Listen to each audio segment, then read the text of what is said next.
자, 이 대목에서 좀 질문드리고, 그러면 유시민 작가는 예. 뭐 양면적으로 이해를 해보자, 뭐 동의하고요. 그러나 결과적으로 그것은 누구를 위해서 하는 것은 아니다. 누구를 위해서 하는 것이다. 조국과 정책력을 위해서 하는 것이 아니다라고 단정을 할 수도 있습니까? 그런데 저는 그렇게 생각하는데 예. 설령 그 선배가 자기 혼자는 그렇게 생각하지만 이미 이용당하고 있어요. 예. 예. 이미 그렇게 그 진심은 그것이 아니지만 외부에 노출돼서 지금 이미 평가받는 것은 그렇죠. 조국 대표와 정청래 전 대표를 위해서 이제 하는 것이다. 그런 식으로 오해받고 있고 그런 식의 파벌 싸움에 휩쓸려 있죠. 예. 예. 근데 저도 뭐 반농담으로 말씀드리면 정청 대표하고 조국 전 대표 뭐 이 두 분은 별로 친한 사이가 아닌 것 같더라고. 뭐 아는 사이지만. 유시민 선배하고요? 아니요. 유시민 작가는 이제 이쪽 저쪽으로 이제 다 아는데 예. 실제로 정치적으로 원팀이 돼가지고 우리는 노선이 동일하니 요 사안을 동제적 관계로 뭔가를 돌파해보자 이런 관계는 아니라는 거예요. 저도 동감합니다. 예. 그런데 자신의 의지와 무관하게 이 커다란 역사적인 권력 투쟁의 이 흐름에 휩쓸려 있는 겁니다. 근데 왜 다수는 뭐 저는 다수라고 표현하겠습니다. 지금 뭐 정청 대표를 지지하는 사람이 상대적으로 이제 비율로 적었기 때문에 민주당을 지지하는 권리당원이든 뭐 이재명 대통령을 지지하는 분들 중에서 이제 상대적으로 적기 때문에 자 그러면 다수가 동의하지 않는 방식으로 유시민 작가의 문제 제기에 대해서 비판하는 사람들이 있지 않습니까? 조롱과 멸칭 이건 뭐 잘못됐다고 막 융단폭격을 하니까 최근 며칠 사이에 이제 조롱과 멸칭은 하지 않더라고요. 어쨌든 사안별로 논쟁하는 건 참 잘한다라고 이제 우리가 평가할 수 있는데 그분들의 그런 비판 이건 어떻게 받아들여야 하느냐. 지금 이 시국에 이재명 대통령 잘해도 될까 말까 하는데 국힘이 저 난리 피우는데 정청래 잘못한 거 맞지. 왜 반성도 하지 않고 근데 거기를 마치 옹호하는 것처럼 이렇게 나서는 거는 뉴스공장 뭐 그리고 유시민 작가 뭐 김어준 총수 뭐 거기다가 가만히 있다가 매불쇼까지 거기에 끼어들어서 이런저런 막 비판을 받고 있잖아요. 이런 상황을 주도하는 바깥에서 공격파들에 대해서는 어떻게 생각하세요?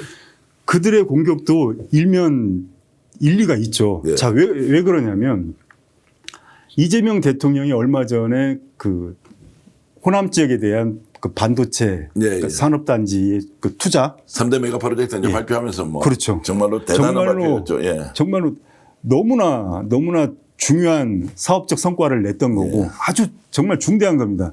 우리 국가 전체의 발전 그리고 그 지금까지 불균등하게 그 지역적으로 편차됐던 것을 조정하는 과정이기도 하고 자 그런데 이런 것들이 모두 무시당하고 있어요. 정말 위험한 거죠. 예. 그 각각의 새로운 그러니까 민주 진영 내에 다시 두 개의 파벌이 논쟁하는 것 각각 모두 다 의미 있는 지적을 하고 있는 겁니다. 그런데 저는 지금 이 전체 판 이 진흙탕 같은 이 전체 판에서 한 발 떨어질 것을 부탁하고 싶은 거예요. 모두들에게. 이들은 자신의 의지와 무관하게 불필요한 논쟁을 지금 하고 있다라는 경고를 제가 드리고 싶은 거죠. 유시민 작가는 자신이 원하지 않는 그러니까 이재명 정부의 비판을 그러니까 정당한 비판을 하고 싶어 하는 건데 자기 의지와 무관하게 현재 당권 싸움에 누가 당대표가 되는가라는 논쟁에 휘말리고 있는 것처럼 우리가 현재 전체가 그렇게 휘말리고 있다라는 겁니다. 그리고 권력 투쟁이 현재 대통령이 잘하고 있음에도 불구하고 권력 투쟁이 계속 반복되는 이 틀 자체를 깨어야 된다라는 그 지적을 제가 하고 싶은 거예요. 자, 지금 어느 정도로 심각하냐면 이재명 대통령이 정치와 행정을 잘하고 있음에도 불구하고 제가 이 전제를 달았는데 한 3, 4개월 전까지는 이 전제에 대해서 대부분 공감을 했어요. 아무도 이 얘기를 하지 않아요. 그런데 지금 그렇지 않아요. 지금 그렇지 않아요. 아주 심하게 비난하는 사람들이 생겨나기 시작했습니다. 민주당 지지자 내에서. 저는 이 위험성을 얘기하는 겁니다. 민주당 내에서 그렇게 하는 이제 비판하는 사람은 결국 김어준 뉴스공장 좋아하는 분, 유시민 작가 좋아하는 분들이 막 공격을 하잖아요. 그걸로 이제 기결되는 이 현상에 대한 이해도 충분히 좀 일리가 있는 거 아닌가요?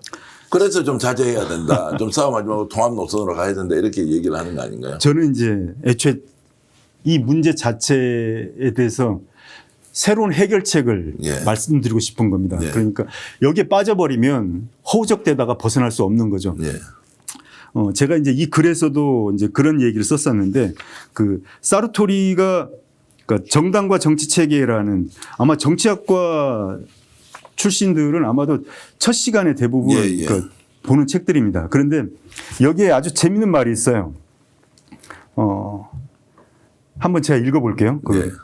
파벌이라는 용어를 밀어내고 정당이라는 명칭이 사용되기 시작한 것은 정당이 반드시 파벌도 아니고 해악도 아니며 공돈선, 즉 공공복리를 훼손하는 것도 아니라는 관념을 받아들이면서부터다. 예. 뭐 사실 무슨 말인지 잘 모르겠어요. 자, 그런데 사르토리가 바로 뒤에서 이런 말을 합니다. 정당이라는 용어는 그 자체로 불쾌감을 주지 않는데 파벌이라는 말은 항상 불쾌감을 준다는 볼테르 말을 인용해요. 예. 왜 정당이라는 용어는 불쾌하지 않은데 파벌이라는 말은 왜 불쾌감을 줄까요? 사르토리의 이 책 뒤에 어디에도 그런 설명이 없어요. 제 생각은 이렇습니다. 정당은 각각 자신을 정립하고 있는 이념, 원칙 그리고 그에 따른 정책을 논쟁합니다. 상대방과. 그런데 파벌은 한 정당 내에서 자신의 이념과 원칙을 공유를 합니다. 예를 들어서 김민석과 정청래는 기본적으로 민주당의 이념과 원칙에 대해서 어느 누구도 논쟁하지 않아요. 그거에 대해서 논쟁하는 순간 너 과연 민주당이 맞아라고 의문을 제시받기 때문이죠. 결국 사람에 대한 비난으로 논쟁이 형성됩니다. 김민석 너 예전에 정몽준 지지했지. 노무현 등 돌렸지. 정청래는 또 다른 비난을 받고 뭐 예를 들어서 유시민 작가도 마찬가지죠. 뭐 예전에 뭐 과거에 했던 발언 다 김대중 대통령도 욕을 했던 이만 뭐 맞습니다. 그 사람을 비난하는 거예요. 네. 그러면서 조롱이 발생하는 거고 예. 일배 문화가 최근에 형성된 게 아니에요. 네.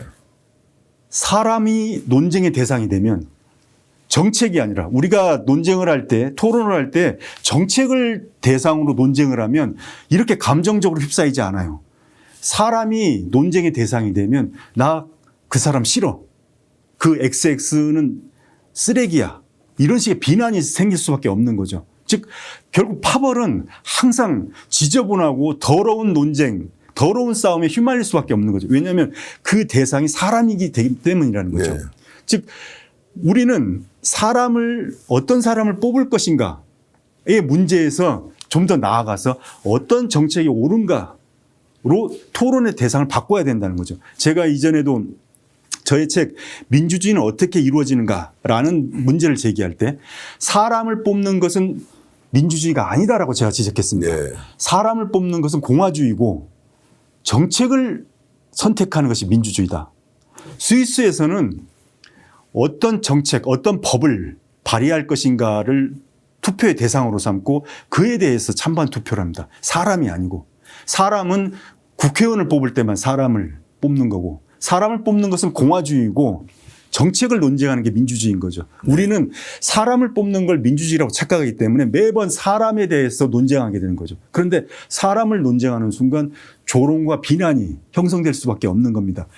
유시민 작가는 정당하게 이재명 정부의 약간의 오류들을 비판했던 것인데 그것이 사람을 뽑는 문제, 민주당 당대표 선거와 맞물리면서 마치 조국과 정청래, 조국을 마지막에 옹립하기 위한 것으로 비난받게 되는 거죠. 이것은 불가피한 현상인 거죠. 그러니까 이것이 아주 예외적으로 갑자기 뭔가 의도를 가지고 된 게 아니다. 원래 구조가 그렇기 때문에 그렇습니다. 이것은 한편으로 보면 자연스러운 것이다. 이제 이렇게 이해를 하자는 말씀이고요. 근데 이제 집권 1년 차에 이런 일이 이제 벌어지면 그러면 자, 총선이 끝납니다. 그러면 1년 10개월 남았더라고요. 그러면 대통령이 3년차, 4년차 가면 어떻게 되냐. 이렇게 국정 운영을 잘하는 대통령이 필연적으로 레임덕이 올 수밖에 없다. 1년 차 때 이 정도로 싸웠는데 그러면 3년, 4년 되면 어떻게 되느냐. 이미 걱정을 하는 분이 많습니다. 이거 지금 봉합이 되거나 좀 더 통합적으로 우리의 경쟁 상대는 국힘과 극우 세력이야 라고 이렇게 움직여서 뭔가 내부에 좀 원활한 경쟁 이런 건 안 되는 겁니까? 일단 다시 첫 번째로 예. 저는 국힘을 제거하는 국힘을 이 정치판에서 소수당으로 전락시키는 그런 계획을 먼저 가져야 된다. 혹시 그 제거라는 단어보다는 어쨌든 국힘의 영향력을 최소화. 축소시키는. 예, 그렇죠. 예. 그리고 일단 건강한 보수정당으로 재탄생시키고. 재탄생이 아니라 예. 그들을 축소시키고 예. 새로운 합리적 보수정당이 예. 나올 수 있는 환경을 만들어야 된다는 예, 거죠. 예. 그래야만이 그들의 영향력이 축소돼. 예. 이게 가장 중차대한 문제고. 자, 그걸 이제 첫 번째 목적으로 두고 예, 그러면 그리고 자, 그 다음 이제 자 이재명 대통령은 아주 중대한 실수를 했습니다. 그 김민석 총리를 당대표로 뽑아줄 것을 은연중에 그런 시그널을 보냈어요. 네. 그동안 이재명 정부의 성과는 김민석 총리의 성과다라는 칭찬이 실제로 그런 시그널로 보였던 거죠.